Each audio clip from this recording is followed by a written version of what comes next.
Moi, c'est Mathilde, et avec mon copain Arnaud, ça fait plusieurs mois qu'on a tout quitté pour découvrir le monde. Après 3 semaines dans la province du Tamil Nadu, dans le sud-est de l'Inde, on s'apprête à rejoindre cette fois-ci la province du Kerala.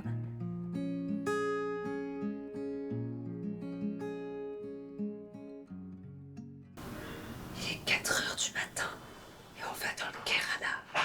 Je suis trop contente, j'ai pas envie de me lever, mais je suis contente. Laissez-moi 2 minutes. Changer de région en Inde, c'est un peu comme changer de pays. On va changer de culture, on ne parlera plus la même langue et on va découvrir de nouveaux paysages. Je crois que c'est ça que j'aime le plus dans le voyage. Cette période d'adrénaline constante, de ne jamais trop savoir ce que l'on va découvrir en arrivant. Mais cette fois-ci, ça ne se passe vraiment pas comme on l'avait imaginé. Il pleut des cordes, mais vraiment, j'ai jamais vu de la pluie qui tombe comme ça. Je suis vraiment anéantie. J'avoue, on n'avait pas regardé la météo avant de venir et parce qu'on pensait qu'en Inde, il faisait beau tout le temps à cette période. En fait, pas du tout, c'est la mousson. Donc, ils ont prévu ça pendant plusieurs mois. Et en fait, le Kerala, c'est vraiment une région avec des montagnes, de la randonnée, des plages. Et avec ce temps, je sais pas trop ce qu'on va pouvoir faire. Et ouais, ça me déprime un peu. On va s'adapter, mais ouais, ça remet un peu tout en question. J'avoue, je suis un peu dégoûtée. Accepter ce que l'on ne peut pas contrôler, c'est ce qu'on apprend le plus à faire en voyage. Et au final, ça nous permet de se détacher de nos plans et de mieux vivre dans le moment présent. À chaque rare éclaircie, on sort prendre l'air. Et comme tous les moments rares, on les apprécie encore plus. Les sourires des Indiens nous marquent toujours autant. Et malgré le ciel gris, on perçoit la beauté des paysages, entre les palmiers et les falaises, qu'on n'aurait jamais pensé trouver en Inde.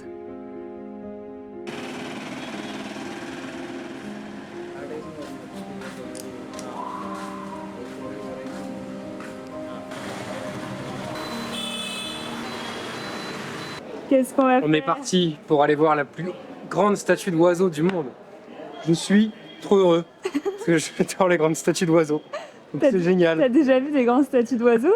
Non, c'est la première, c'est la plus grande. Est-ce que c'est pas incroyable? C'est super ! Je suis très heureux. J'amène mon fils à Disneyland.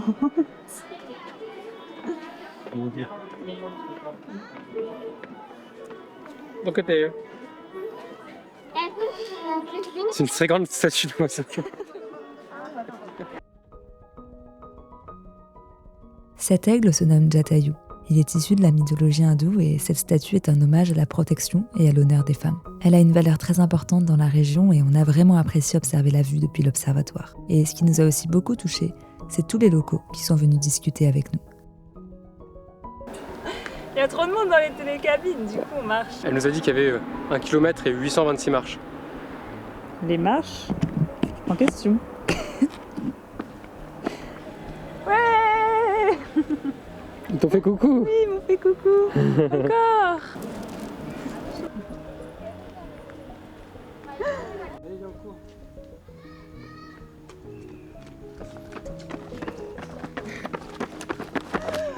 Oh là là, j'ai eu trop peur.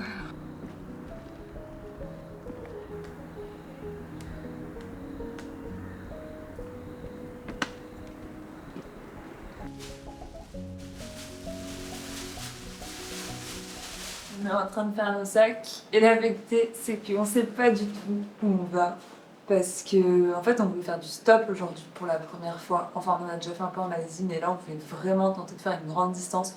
En fait il fait pas beau du tout, c'est le déluge. Et du coup bah, on sait pas du tout si on tente le stop, on sait pas où on va. Voilà, mais en vrai c'est tout le temps ça, même si on sait jamais trop ce qu'on va faire et en vrai c'est incroyable parce que c'est une liberté qui est folle, mais par contre ça stresse un peu.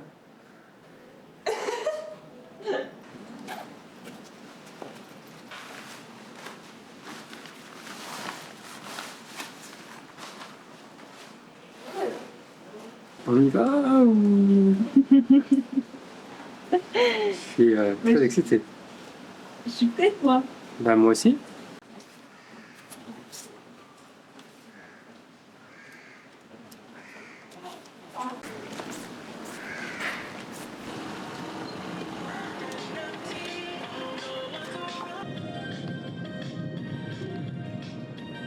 Bon, premier stop en 5 secondes. Trop facile. Première voiture qu'on stoppe, le mec s'arrête. Mais il nous a déposés à la gare en disant allez, pour aller à la paix, allez ici. Alors que nous, on voulait faire du stop, donc... Et on va retourner sur la route principale qui est juste derrière, on va arrêter les voitures pour voir. Ce qui est cool, c'est que si on ne trouve pas, au pire, on est à la Au gare. pire, on est à la gare. Donc, franchement, on peut rester à la même 1 heure s'il faut, tranquille. Allez, Sortir de notre zone de confort, c'est ce que l'on préfère faire en voyage. Et c'est souvent ce qui nous apporte les plus belles rencontres. Mais malheureusement, aujourd'hui, on n'aura pas trouvé de voiture pour faire du stop. On a été pris par le temps parce qu'on avait un rendez-vous le soir même. Alors, on prend le train. C'est la première fois en Inde et c'est là aussi une belle expérience.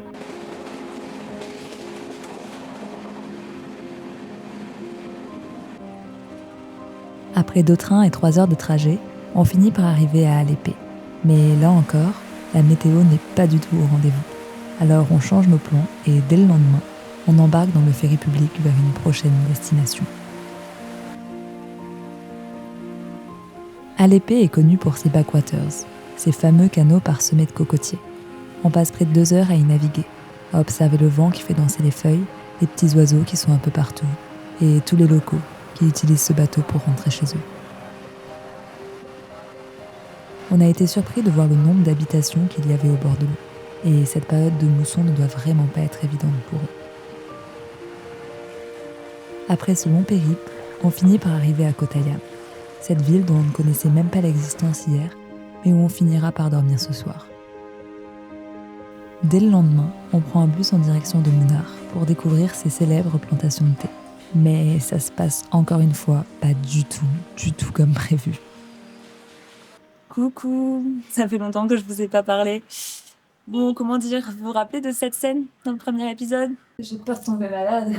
Qu'un seul moyen de savoir. Bah, ça n'a pas manqué. Vendredi soir, j'ai commencé à me sentir vraiment pas bien, à avoir la nausée, à vomir. Et en fait, ça a duré très longtemps. J'arrivais pas à boire. Du coup, je me suis complètement déshydratée. Et mon corps était tellement épuisé qu'un voile blanc s'est installé devant mes yeux. Et en fait, ma tension a chuté. Du coup, Arnaud, il est parti vite chercher le monsieur de l'hôtel, qui a été adorable, qui allait nous chercher un tuk-tuk, qui nous a accompagnés à l'hôpital et qui est resté avec nous pendant près de 2 heures à l'hôpital. Dès que je suis arrivée, il me fait des tests.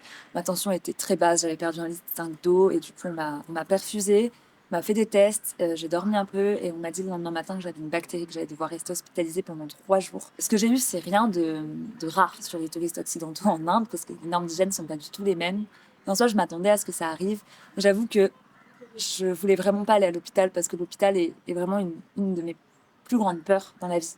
Et si jamais on m'avait dit que ma première hospitalisation c'était en Inde, franchement, je l'aurais jamais cru. C'est vraiment pas l'endroit, je pense, où tu as envie d'aller à l'hôpital. Et en fait, je me suis rendu compte qu'on avait beaucoup d'a priori. Parce que ça s'est extrêmement bien passé, les équipes ont été adorables, les médecins hyper pros, les infirmières, des sucres, vraiment. Et surtout, les hôpitaux étaient très propres. Voilà. J'ai été extrêmement bien soignée. Et au final, je ne tire que le positif de cet épisode-là. Et je pense que j'avais besoin de cet épisode-là à ce moment-là dans ma vie, parce que ça fait plusieurs semaines que je me plains de ne pas avoir assez de temps dans mes journées. Et en fait, quand je me suis retrouvée à l'hôpital, je me suis dit, mais Mathilde, t'as de la chance d'avoir du temps toute la journée où t'es en bonne santé, profites-en mieux, quoi. Et arrête de te plaindre, arrête de te mettre la pression. Ouais, ça m'a vraiment mis une claque. Et en fait, je crois que j'avais besoin de ça à ce moment-là. Moi, je pense que dans la vie, tout est écrit. Et j'ai aussi pris foi en vrai en l'humanité. Alors, je m'en rends compte depuis qu'on voyage que vraiment les gens donnent énormément. Mais là, vraiment, le monsieur de l'hôtel qui nous accompagne en pleine nuit, qui reste avec nous à l'hôpital, les vigiles de l'hôpital qui n'arrêtaient pas de venir nous voir pour savoir si ça allait, des gens de l'hôtel avec qui on avait bu un petit verre pendant 10 minutes, des Indiens qui sont venus nous voir. Enfin, franchement, je me suis rendu compte de l'humanité des gens et je me suis dit, mais peut-être que toi, tu donnes pas assez, quoi, aussi. Et ouais, ça m'a remis en question beaucoup de choses. C'est hyper cliché de se remettre en question à l'hôpital et tout, mais en vrai, ouais, je crois qu'il y a des choses dans la vie qui permettent d'avancer et ce petit épisode en fait partie. Prenez soin de vous. Et dès que vous sentez que quelque chose n'est pas normal, allez consulter, même si vous avez peur des médecins. En vrai, je me suis rendu compte que les hôpitaux, les médecins, c'est là pour nous soigner. Et franchement, je comprends que ça fasse peur. J'ai vraiment peur de tout ça. Mais ouais, franchement, si Arnaud n'avait pas été là, je sais pas si j'aurais vraiment été à l'hôpital. Je sais pas dans quel état j'aurais fini parce que j'étais vraiment très mal. Et ouais, non, en fait, c'est pas possible. Et ça, c'est aussi une leçon que j'ai prise. Il faut s'écouter. Et la prochaine fois, dès que quelque chose ira pas bien, j'irai consulter sans me poser 36 questions. Bref, prenez soin de vous. Et on va visiter enfin Munnar. Et il pleut pas. C'est la première fois depuis qu'on est arrivé dans le Kerala qu'il pleut pas. Donc on va aller profiter. Plus on parcourt les routes de l'Inde, plus on réalise à quel point on avait une vision erronée de ce pays. Il est immense et je crois qu'on a souvent tendance à minimiser la diversité des paysages que l'on peut y trouver. crois que c'est un des plus beaux paysages que j'ai vu de ma vie, vraiment je suis subjugué. Je trouve qu'il y a grave une vibe Seigneur des Anneaux un peu. Et en vrai, non, je te jure, je suis sous le choc. Genre je suis là, je regarde avec mes yeux, toutes les plantations de thé qui sont toutes dans des reliefs, elles sont toutes des fois en rond comme ça, c'est hallucinant.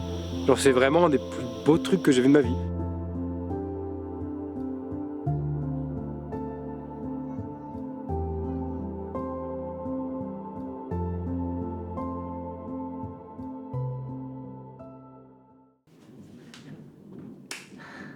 C'est parti pour la guerre.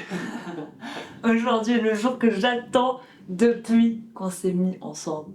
Je vais pouvoir lui couper les cheveux. Je suis toute contente. Mathilde, je suppose que tu as déjà coupé des cheveux. Non. Je suppose que tu as déjà regardé des tutos pour comment couper des cheveux. Non. Mais juste je fais comme Bon, ça. moi, on va me couper les cheveux et puis après, je vais devoir me raser le crâne, quoi, si j'ai bien compris. Moi, le but, ma finalité, c'est d'arriver à celui-là. Celui-là, c'est juste une petite protection, en gros, pour pas me raser directement en blanc. Ok?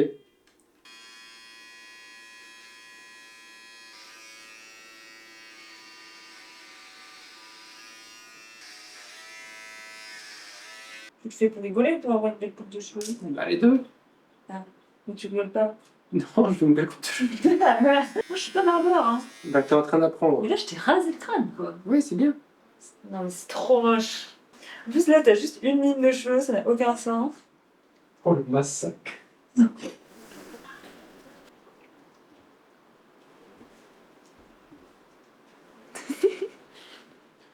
Mon Dieu, le carnage. Mais non mais tu trouves vraiment que ça va pas?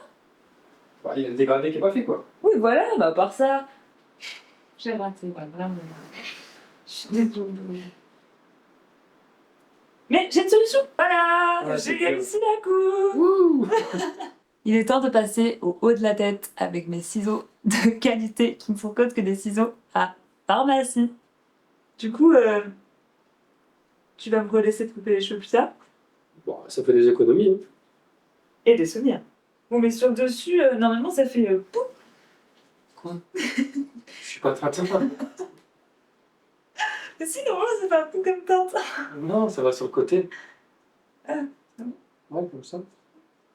Ah bon, c'était 4 minutes qu'on est ensemble. Est-ce que vous êtes prêts pour le reveal de la coiffure de l'année? 3, 2... Alors, analysons tous ensemble. En vrai, Non, mais en vrai, c'est bien, hein. les côtés, l'arrière, non, l'arrière c'est moche. Non, mais en fait, genre, le dégradé, c'est pas un dégradé, quoi. Là, c'est... ça passe de cailloux à arbuste. Ouais, Et y a pas d'herbe. ouais, c'est une très belle comparaison. Bon, bah, je crois que c'est comme ça que se termine cette vidéo. Je voulais trop vous faire découvrir les pépites du Kerala. Je pensais trop que ça allait être magnifique. Et en soi, c'est très beau, mais juste il a fait que pleuvoir. Il y a eu trop de mésaventures. Mais je crois qu'en fait, c'est ça la beauté du voyage. Donc j'espère que vous aurez aimé ce petit vlog avec nous. On vous fait des gros bisous. N'oubliez pas de vous abonner, de mettre un commentaire et de partager cette vidéo. Et de mettre un pouce bleu. C'est super important pour tout le travail qui est fait derrière. Et on vous dit à la semaine prochaine. Bisous. On arrive à la fin de cette vidéo. Arrête. Wow. Bon bah c'est comme ça que se termine cette vidéo. Je voulais trop vous faire découvrir les pépites du Kerala, mais au final on a eu que de la pluie. Arnaud, tu me déconcentres. J'espère que vous aurez aimé cette vidéo, j'avais trop envie de vous faire découvrir les... Tu m'énerves. J'ai rien fait, laissez-moi. J'ai même pas fini mon prank. Après, je voulais revenir en descendant. Oui, donc t'as fait quelque chose. Oui.